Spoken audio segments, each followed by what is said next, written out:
لن یستنکف المسیح ان یکون عبدا للہ، مسیح کو تو اس میں ہرگز کوئی عار نہیں ہے کہ اس کو کہا جائے کہ وہ اللہ کا بندہ ہے، اس کو تو اللہ کے بندہ ہونے میں اسے اپنی شان محسوس ہوگی۔ جب ہم کہتے ہیں وَنَشْهَدُ أَنَّ مُحَمَّدًا عَبْدُهُ وَرَسُولُهُ، تو یہ عبدیت کی شان تو اور بلند و بالا ہے، رسالت سے بھی اوپر ہے، یہ ایک علیحدہ مسئلہ ہے، پھر کبھی اس کو بیان کروں گا۔ تو لن یستنکف المسیح ان یکون عبدا للہ، یہ کوئی بات ان کے لیے کوئی عار کی نہیں ہے کہ وہ اللہ کے بندے ہوں۔ بل الملائکۃ المقربون، اور نہ ہی جو ملائکہ مقربین ہیں انہیں اس میں کوئی عار ہے کہ انہیں اللہ کا بندہ سمجھا جائے، سب بندے ہیں۔ ومن یستنکف عن عبادتہ ویستکبر، اور جو کوئی بھی عار سمجھے گا اللہ کی بندگی میں اور استکبار کرے گا، تکبر کرے گا، فسیحشرہم الیہ جمیعا، تو پھر اللہ تعالیٰ ان سب کو اپنے پاس لے آئے گا، جمع کرے گا۔ فاما الذین آمنوا وعملوا الصالحات، تو جو لوگ ایمان لائے ہوئے ہوں گے اور جنہوں نے نیک عمل کیے ہوں گے، فیوفیہم اجورہم، تو انہیں ان کے پورے پورے اجر دے گا، پورے پورے، ویزیدہم من فضلہ، اور خاص اپنے فضل سے انہیں مزید دے گا، بونس بھی دے گا۔ آپ کو آخری جو ٹپ کر دیتے ہیں کسی کو، کسی نے کام کیا اچھا کیا ہے تو اسے انعام دیتے ہیں، اپنے فضل سے اور نوازے گا۔ وَأَمَّا الَّذِينَ اسْتَنكَفُوا وَاسْتَكْبَرُوا، اور جنہوں نے عبدیت کے اندر کوئی عار محسوس کی تھی اور تکبر کیا تھا، فَيُعَذِّبُهُمْ عَذَابًا أَلِيمًا، ان کو وہ عذاب دے گا بہت زبردست اور بہت دردناک۔ وَلَا يَجِدُونَ لَهُم مِّن دُونِ اللَّهِ وَلِيًّا وَلَا نَصِيرًا، اور وہ نہیں پائیں گے اپنے لیے اللہ کے سوا یا اللہ کے مقابلے میں نہ کوئی حمایتی نہ مددگار۔ یا ایھا الناس قد جاءکم برہان من ربکم، اے لوگو دیکھو آ چکی ہے تمہارے پاس برہان تمہارے رب کی طرف سے۔ اب یہ قرآن مجید کی طرف اشارہ ہو رہا ہے، اور برہان بھی قرآن جمع محمد مل کر برہان ہوں گے صلی اللہ علیہ وسلم، جیسے میں بیان کر چکا ہوں شروع میں تعارف قرآن میں کہ کتاب جمع رسول مل کر بینہ، حتیٰ تأتیہم البینہ، اور بینہ کیا ہے؟ رسول من اللہ یتلو صحفا مطہرۃ فیہا کتب قیمہ،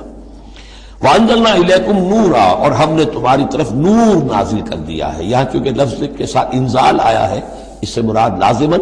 قرآن مجید ہے۔ انزلنا الیکم نورا مبینا، انزلنا ہم نے نازل کر دیا ہے تمہاری طرف ایک روشن نور۔ فاما الذین آمنوا باللہ واعتصموا بہ، تو اب جو لوگ اللہ پر ایمان لائیں گے اور اس کے ساتھ چمٹ جائیں گے، یکسو ہو جائیں گے، خالص اللہ والے بن جائیں گے، مذبذب نہیں رہیں گے کہ ادھر اور ادھر، کبھی ادھر کبھی ادھر، نہ ادھر نہ ادھر، یہ نہیں ہوگی بات،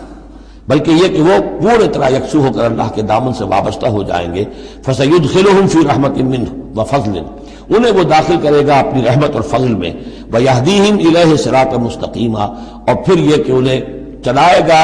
صراط مستقیم پر جو اس تک لے آئے گی، وہ صراط مستقیم، یہدیہم الیہ اپنی طرف ہدایت دے گا، سہج سہج رفتہ رفتہ، الہ اپنے پاس اپنے خاص فضل و کرم کی جوار رحمت میں لے آئے گا، صراطا مستقیما، سیدھے راستے پر چلا کر۔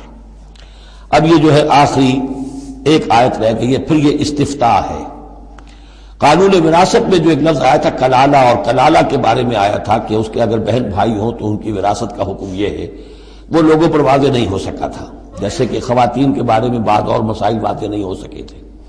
تو یستفتونک، اے نبی یہ آپ سے فتویٰ مانگ رہے ہیں، وضاحت چاہ رہے ہیں۔ قل اللہ یفتیکم فی الکلالہ، کہو کہ اللہ تعالیٰ تمہیں کلالہ کے بارے میں مزید وضاحت دے رہا ہے، فتویٰ دے رہا ہے، حکم بتا رہا ہے۔ ان امرؤ ہلک لیس لہ ولد ولہ اخت، اگر کوئی شخص مر گیا، فوت ہو گیا اور اس کا کوئی اولاد نہیں ہے، اور کلالہ اس کو کہتے ہیں اولاد بھی نہ ہو والدین بھی نہ ہو، ولہ اخت، اور اس کی ہو ایک بہن، فلہا نصف ما ترک، تو ایسے ہی جیسے ایک بیٹی ہو تو اسے آدھا ملے گا،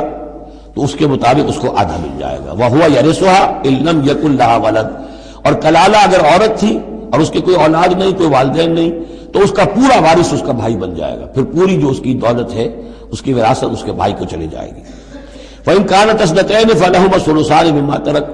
اور اگر وہ بہنیں جو ہیں وہ دو سے زائد ہو یا دو ہو تو 2/3 میں وہ شریک ہو جائیں گے۔ وَإِن كَانُوا إِخْوَةً رِجَالًا وَنِسَاءً، اور بہن بھائی ہوں بہت سے، فَلِلذَّكَرِ مِثْلُ حَظِّ الْأُنثَيَيْنِ، تو پھر وہ اصلی قاعدہ جو ہے کہ مرد کے لیے 2 عورتوں کے برابر حصہ ہو جائے گا، بھائی کو بہنوں سے ڈبل ملے گا۔ یعنی یوں سمجھ لیجئے کہ وہ جو حکم وہاں تھا بیان کیا گیا وہ اخیافی بہن بھائیوں کا تھا۔ اخیافی بہن بھائی وہ ہوتے تھے عرب میں کہ ماں ایک ہو باپ علیحدہ ہو، ان کا چونکہ خاص مسئلہ ہوتا تھا اس لیے بیان کر دیا. باقی عینی اور اللاتی، ماں باپ دونوں ایک ہو، اور یا یہ کہ مائیں علیحدہ ہو باپ ایک ہو، تو ان کا وہی قانون ہوگا کہ جو بیٹا بیٹی کا ہے، کہ جس طریقے سے کہ بیٹا اور بیٹی میں جس نسبت سے وراثت تقسیم ہوتی ہے ایسے ہی ان بہن بھائیوں میں ہوگی. یہ ہے یبین اللہ لکم ان تضلوا، اللہ واضح کیے دیتا ہے تمہارے لیے مبادا تم گمراہ ہو جاؤ. واللہ بکل شیء علیم، اور اللہ ہر چیز کا علم رکھتا ہے. سورہ نساء مکمل ہوئی. اب اللہ کا نام لے کر